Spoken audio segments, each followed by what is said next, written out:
Gen Z is widely considered an employer's nightmare, and survey after survey shows this. A new one is out. It says that 1 in 6 companies do not want to hire Gen Z.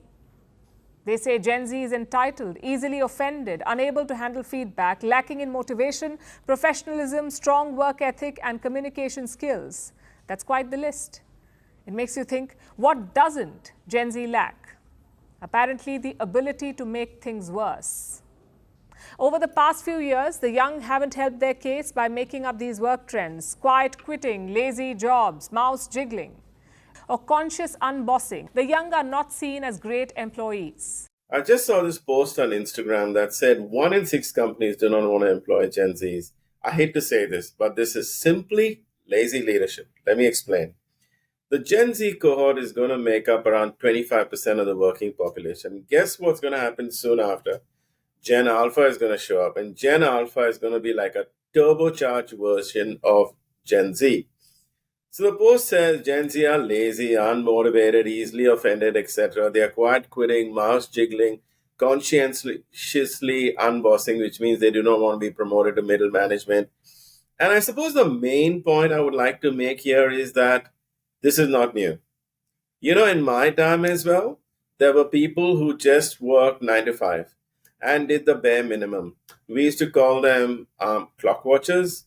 I've had people who work for me who have literally not wanted to go up the corporate ladder, but they were very professional and did a great job.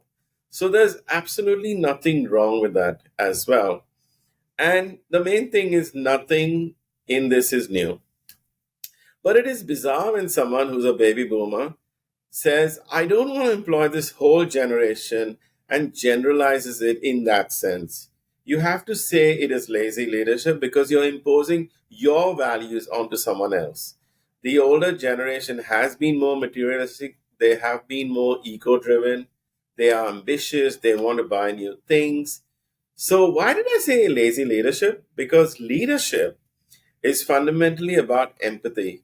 It's not about imposing your values onto someone else. Leadership is about understanding the core needs of this young generation and then taking action. So, what's my definition of a great leader? I use this quote from John Quincy Adams a lot. A leader is someone who inspires people through their actions to be more, learn more, do more, and dream more.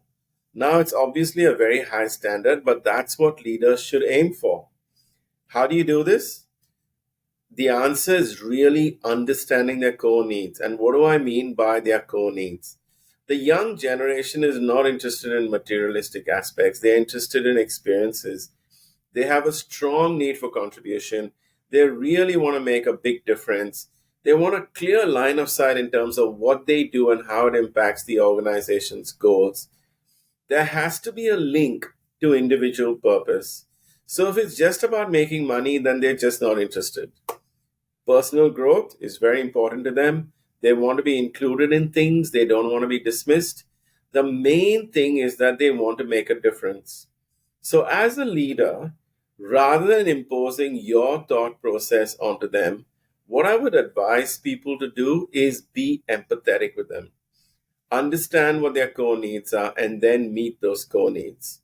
When people say XYZ is lazy, what it actually means is that they have impotent goals. If a leader can create an inspiring vision and goals and something that drives Gen Z forward, they're definitely not going to be lazy. You, as a leader, have a great opportunity to create goals that completely, drive Gen Z to deliver amazing things. Plus, let's not forget there was a generation called the hippie generation. They resulted in, titans in terms of leadership, such as Steve Jobs, Bill Gates, etc., etc. But at the time, everyone thought they were a problematic generation. But look what happened to them. They literally built amazing industries. There is this song that goes, every generation blames the one before. But the reverse is also true. Every older generation criticizes the younger generation.